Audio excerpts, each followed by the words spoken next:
दोस्तों, हमने पिछली 2 वीडियोस में जाना कैसे विदेशी हमलावरों के आक्रमणों को रोककर और मुगल सल्तनत की दीवारों को तोड़कर छत्रपति संभाजी महाराज की 20,000 की सेना ने किस तरह औरंगजेब की 8 लाख की सेना को दौड़ा दौड़ा के मारा। जहां पर मुगल मिलते वहीं पर मराठे उन्हें चीर फाड़ कर रख देते। आखिर में मुगल भी सोचने पर मजबूर हो जाते कि काश हम भी मराठा होते। 17वीं सदी में मुगल सल्तनत को सिर्फ 2 ही चीजों से डर लगता था। पहला, जंगल में शेरों से, और दूसरा दक्खन के मराठों से। तो दूसरी तरफ पूरे हिंदुस्तान पर मुगल सल्तनत का परचम लहराने का सपना देखने वाला औरंगजेब लाखों की तादाद में मुगल सैनिकों को घोड़े हाथी देकर दक्खन की तरफ भेजता। मुगल सैनिक आते तो घोड़े हाथी पर, लेकिन जाते 4 लोगों के कंधों पर। मराठों ने किसी को भी नहीं छोड़ा, सबको घसीटा। इस तरह मराठों के हाथों बार बार पिटने के कारण औरंगजेब पूरी तरह से बर्बाद हो चुका था।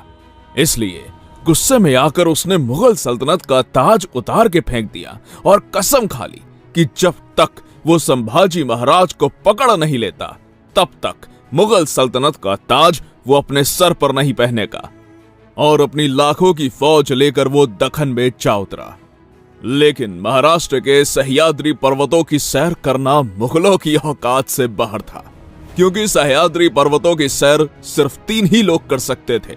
पहला बाघ, दूसरा तूफान और तीसरे मराठे। इन तीनों के अलावा सह्याद्री पर्वतों पर चढ़ना किसी के लिए भी संभव नहीं था। सह्याद्री पर्वतों की हर एक खुफिया जानकारी मराठों को पता थी, इसलिए मराठे कहीं से भी आकर मुगलों को जंगलों के बीच में घेर कर मौत की नींद सुलाते थे। इस तरह मराठों ने मुगलों को काट काट कर मौत का तांडव मचा दिया था। थके हारे औरंगजेब को समझ नहीं आ रहा था कि कैसे रोके इन मराठों को, इसलिए वो गुस्से से गरज पड़ा, या अल्लाह, क्या खिलाते हैं ये मराठे अपने बच्चों को? क्यों पैदा नहीं होते उनके जैसा एक भी शख्स हमारे सल्तनत में? सह्याद्री के पर्वत ऊंचे ऊंचे और चारों तरफ से जंगलों से घिरे हुए थे। इसी कारण औरंगजेब की सेना सह्याद्री पर टिक नहीं पाती थी। इसलिए औरंगजेब ने एक तरकीब लगाई। शंभू राजे के खिलाफ दूसरे हिंदू राजा को खड़ा कर दिया। वो जाके सीधा महेश्वर के राजा चिक्का देवराय के साथ मिल गया। उसे लगा कि उत्तर से मुगल सेना और दक्षिण से महेश्वर की सेना मराठों को घेर लेगी तो हम आसानी से मराठों का सफाया कर सकते हैं। लेकिन इस बात की भनक जब संभाजी महाराज को लगी तो उन्होंने महेश्वर के राजा चिक्का देवराय को काफी समझाया। लेकिन चिक्का देवराय औरंगजेब का मित्र था। इसी वजह से उसने संभाजी महाराज द्वारा भेजा गया सुलह के प्रस्ताव को ठुकरा दिया और 3 मराठा सरदारों के सर काटकर श्रीरंगपट्टनम के द्वार पर लटका दिए। ये खबर जब छत्रपति संभाजी महाराज को पता चली तो प्रतिशोध लेने के लिए संभाजी महाराज ने त्रिचनापल्ली के किले पर घेराबंदी कर दी और महेश्वर राज्य पर हमला कर दिया। अब महेश्वर के सेना और मराठा सेना के बीच एक भयंकर युद्ध छिड़ गया। मराठे हर हर महादेव की घोषणा देकर महेश्वर की सेना को चीरते हुए आगे बढ़ रहे थे। मराठों ने महेश्वर की सेना पर अग्नि बाणों से प्रहार किया, जिसमें चिक्का देवराय की सेना और उनकी सारी सामग्री जल के खाक हो गई। अंत में मराठों का यह भयानक रूप देखकर चिक्का देवराय ने मराठों के आगे अपने घुटने टेक दिए।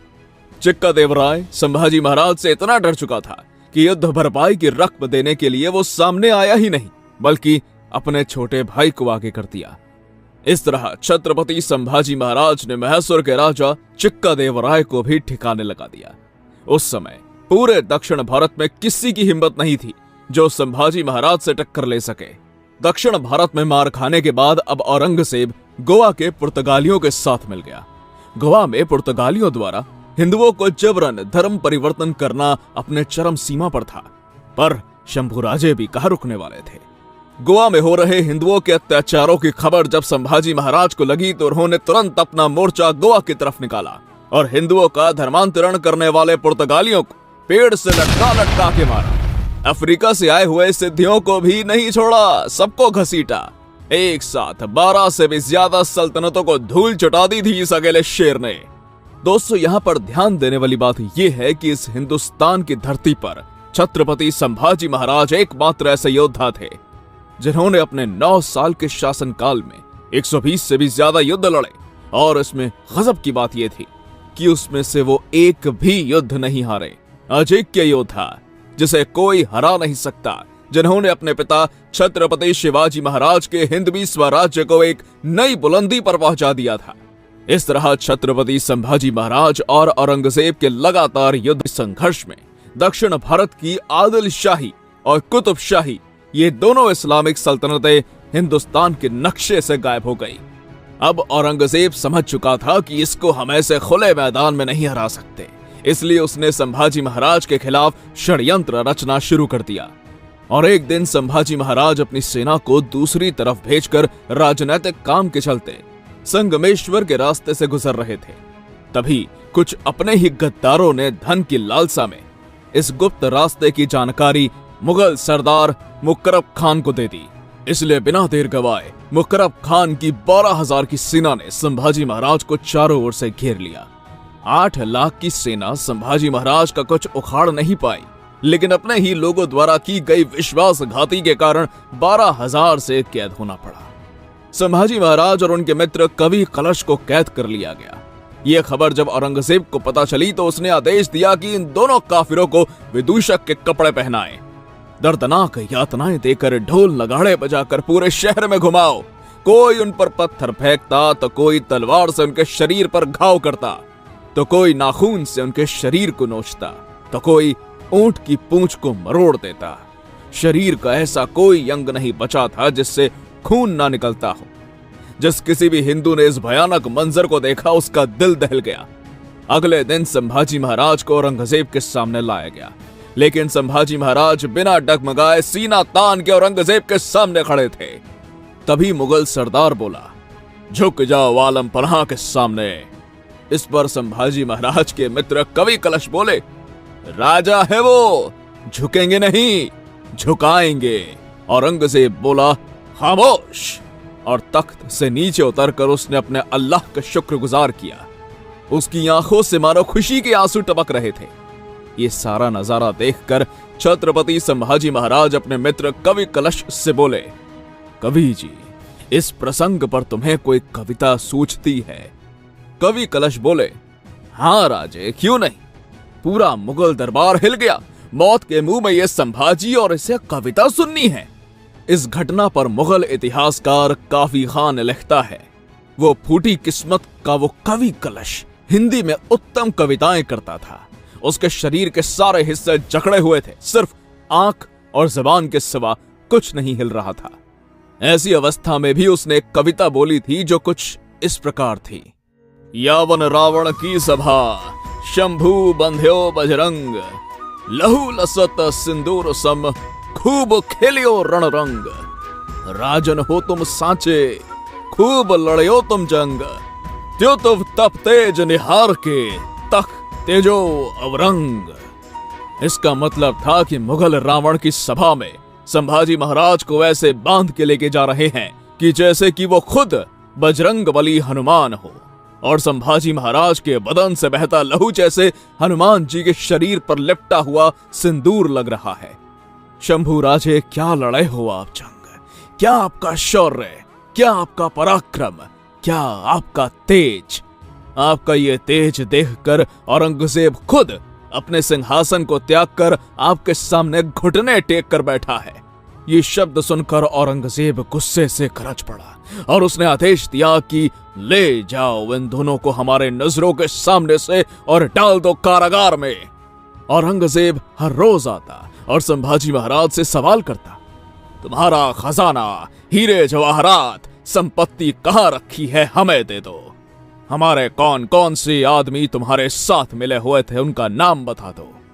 मराठा साम्राज्य को हमारे हवाले करके हमारे गुलाम बन जाओ, और हाँ, इस्लाम कबूल करोगे तो आज ही जीवित बचोगे। लेकिन इस पर छत्रपति संभाजी महाराज का जवाब कुछ इस तरह था, धर्म मतलब आस्था, और आस्था बदली नहीं जाती औरंगजेब। संभाजी 1000 बार जिएगा, 1000 बार मरेगा, मगर हिंदू धर्म नहीं छोड़ेगा। तभी औरंगजेब बोला, अरे कैद में तू है या मैं? तुझे हमसे डर नहीं लगता संभाजी? संभाजी महाराज बोले, नहीं औरंगजेब, हमें किसी से डर नहीं लगता, लेकिन हमारी वजह से सबको डर लगता है। औरंगजेब गुस्से से आग बबूला हो गया और उसने आदेश दिया कि इन दोनों को कड़ी से कड़ी यातनाएं दो। इसलिए अब धीरे धीरे संभाजी महाराज की खाल को खींचा गया। दर्द ज्यादा हो इसलिए जख्मों पर नमक डाला गया, मिर्च को आंखों में डाला गया, बालों को खींचा गया, शरीर से मांस के टुकड़े निकालकर कुत्तों को खिलाया गया, उंगलियां काटी गई, हाथ काटे गए, जलती हुई गर्म लोहे की सिलियां को आंखों में घुसाया गया, जबान काटी गई। हर रोज उनके शरीर के एक एक अंग को काटा जाता। 40 दिन तक औरंगजेब की हैवानियत का यह सिलसिला चलता रहा। अब संभाजी महाराज ने अन्न जल त्याग कर दिया। पहरेदारों के लाख समझाने पर भी संभाजी महाराज ने उनकी एक नहीं सुनी। संभाजी महाराज का समय अब निकट आ चुका था, इसलिए पहरेदारों ने यह बात जाकर औरंगजेब को बता दी और 11 मार्च 1689 को फाल्गुन अमावस्या के दिन संभाजी महाराज को फिर से औरंगजेब के सामने लाया गया। दरबार में उपस्थित मुल्ला मौलवी काजी कहने लगे कि संभाजी महाराज को जीवित रखना मतलब खतरे से खाली नहीं है, इसलिए इसे जल्द से जल्द खत्म कर दो। और आखिरी बार औरंगजेब कहने लगा, संभाजी मान लो हमारी शर्तों को, इस्लाम कबूल कर लो, जीवित छोड़ दूंगा। लेकिन संभाजी महाराज अपने धर्म और स्वाभिमान के मार्ग से थोड़े से भी पीछे नहीं हटे और अंत में औरंगजेब कहने लगा, संभाजी महाराज हार गया मैं तेरे सामने। अगर मेरा एक भी बेटा तेरे जैसा होता ना संभाजी, तो हिंदुस्तान क्या मैं पूरी दुनिया पर अपने जीत का परचम लहराता। और औरंगजेब के आदेश पर अब संभाजी महाराज को हाथी के पास लाया गया। वहां पर उनके शरीर के टुकड़े टुकड़े करके उनके सर को औरंगाबाद यानी आज के छत्रपति संभाजी नगर और वहां से बुन्हाणपुर और बाद में दिल्ली के दरवाजे पर लटका दिया गया। मौत अगर सर पर हो तो इंसान न जाने कुछ भी बड़बड़ाने लगता है, लेकिन संभाजी महाराज स्वाभिमानी थे। उन्होंने नहीं कहा मुझे छोड़ दो, माफ कर दो, शरण दे दो। वो चाहते तो बाकी राजाओं की तरह औरंगजेब के सामने झुककर अपने लिए बड़े बड़े महल बनवाकर आराम से जिंदगी जीते, लेकिन धर्म और स्वाभिमान का सौदा उन्होंने कभी नहीं किया। अगर हमारे पैर में कांटा भी चुभ जाता है तो हम 8 दिन पैर को लेकर बैठ जाते हैं। तो सोचो उस समय संभाजी महाराज ने कैसे सही होगी यह दर्दनाक पीड़ा। किसके लिए, क्यों? अपने पिता छत्रपति शिवाजी महाराज के हिंदवी स्वराज्य के सपने के लिए, राष्ट्र धर्म के लिए। अंत में वो दुष्ट औरंगजेब कहता रहा, सचमुच छावा था छावा शेर का। हमने आंखें निकाल दी उसकी, लेकिन उसकी आंखें नहीं झुकी हमारे सामने। हमने जबान काट दी उसकी, लेकिन उसकी जबान से नहीं मांगे उसने रहम के 2 लफ्ज। हमने हाथ काट दिए उसके, लेकिन नहीं फैलाए उसने हाथ हमारे सामने। हमने पांव काट दिए उसके, लेकिन नहीं घुटने टेके उसने हमारे सामने। हमने गर्दन काट दी उसकी, लेकिन नहीं झुकी उसकी गर्दन हमारे सामने। सचमुच छावा था छावा शेर का। या अल्लाह, होंगे कामयाब कभी, ऐसे ही लौटना पड़ेगा खाली हाथ। देश धर्म पर मिटने वाला शेर शिवा का छावा था। महापराक्रमी परम प्रतापी एक ही शंभू राजा था। बाद में मराठों ने छत्रपति संभाजी महाराज के शरीर के टुकड़ों को जमा करके उन पर अग्नि संस्कार किया। छत्रपति संभाजी महाराज की चिता की जलती हुई आग की लपटें हर मराठा के शरीर पर लग चुकी थी। अब हर मराठा हिंदवी स्वराज्य के चिंगारी को अपने अंदर तेजी से भड़का रहा था और एक दिन इस चिंगारी ने औरंगजेब को इसी महाराष्ट्र की मिट्टी में दफन कर दिया। औरंगजेब वापस कभी दिल्ली लौट न सका। मराठे यही नहीं रुके, उन्होंने पूरे मुगल सल्तनत को हिंदुस्तान के नक्शे से गायब कर दिया। औरंगजेब के क्रूर मुगल साम्राज्य का अंत मराठों ने कर दिया था। पुणे से शुरू किया गया मराठा साम्राज्य का तूफान आगे चलकर अफगानिस्तान की सीमा तक जाकर भिड़ गया।